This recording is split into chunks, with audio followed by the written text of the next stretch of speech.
how can doctors market themselves, or how can hospital market their services?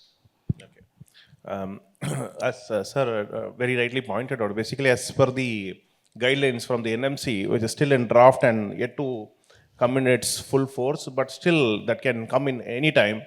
And there are guidelines relating to social media usage and things like that. So all these guidelines which are out there are mainly on the doctors.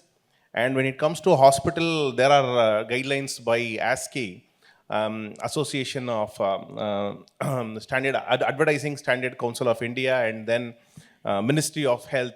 All these talk about the misleading claims that you should not do. You should not talk about exaggerated numbers or the precision of your treatment, and a lot of things, giving solutions for chronic illness and things like that. There is one thing which is very clear, and that is there is no restriction. In fact, the government or the regulation allows you to do one thing which very, very openly, and that is awareness, that is education. So if you follow this route of education, this actually brings in a lot of conversion.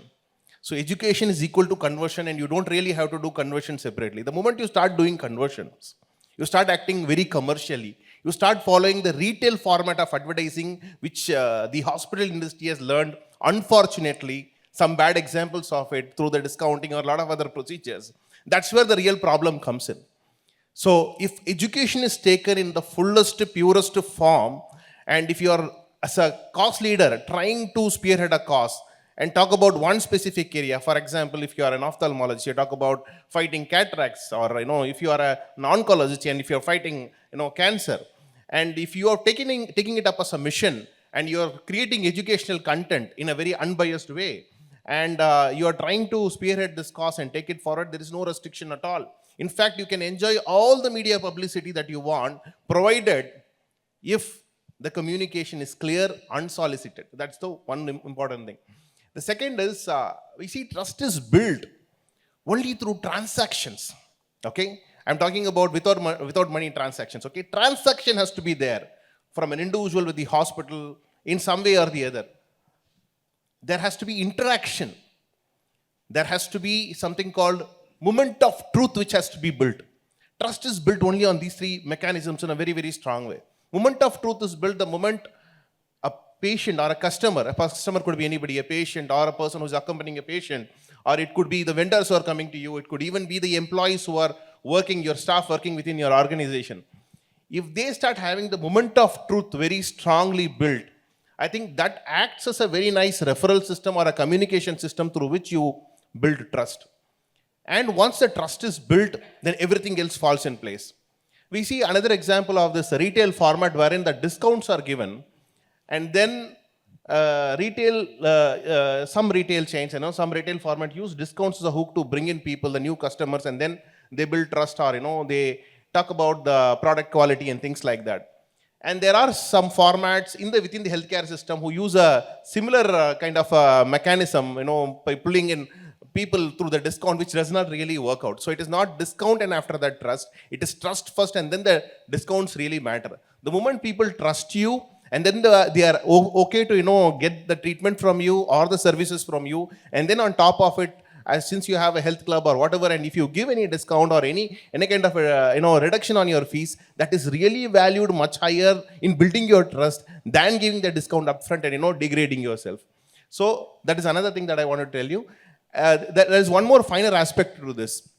When you start doing this aspect of the marketing, using the marketing tools not in the right way, what happens is that we started doing a research actually in through the Google reviews. Some of you may agree to the reviews which are being posted, may not agree, but at last, it is perception that is the reality. We analyzed nearly 50,000 reviews of top 100 hospitals just to find out of curiosity, what are people talking about in the reviews. We took all the top positive reviews, the 5-star rated reviews, and also all the negative reviews, the 1 and the 2 rated reviews also. And then at the last, we analyzed nearly 100 plus hospitals, 50,000 plus reviews. The conclusion was this.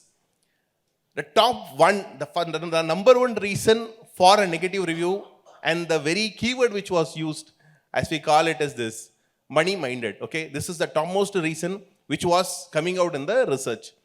And the second reason which came out was rude staff behavior. In fact, the first one, money-minded, could actually be taken up in various levels. Maybe it is because of the pressure and then the communication not happening internally properly. Sometimes the value is delivered and the patient on the other side does not really understand the value of it because the communication again is not happening there properly, or the staff not being trained properly to communicate the value, or the internal branding which is there inside the organization is not communicating the value. It could be several reasons. So that on one side. The other side is we wanted to know actually what are people praising for? What are the top reasons for praising a hospital? The number one was praising the doctor, very specifically this particular doctor, and I'm very happy with whatever, whatnot. Okay. And the second most reason was very nice and pleasant experience with the staff. And more particularly, they were thanking the nurse, naming the nurse, and they were thanking the nurse saying that we had a most wonderful experience here with the treatment and everything, and thanks to this particular nurse, in fact. So these were the two reasons. Why I'm trying to tell this is, here everything boils down to only one thing, and that is communication. So communication, if it is done rightly, then the value is really made understandable. If that value is understandable, then I think everything else falls in place. Thank you, Dr. Ilyas. I think you have reiterated the point that service is more important than anything else. That's the point you have reiterated. Thank you.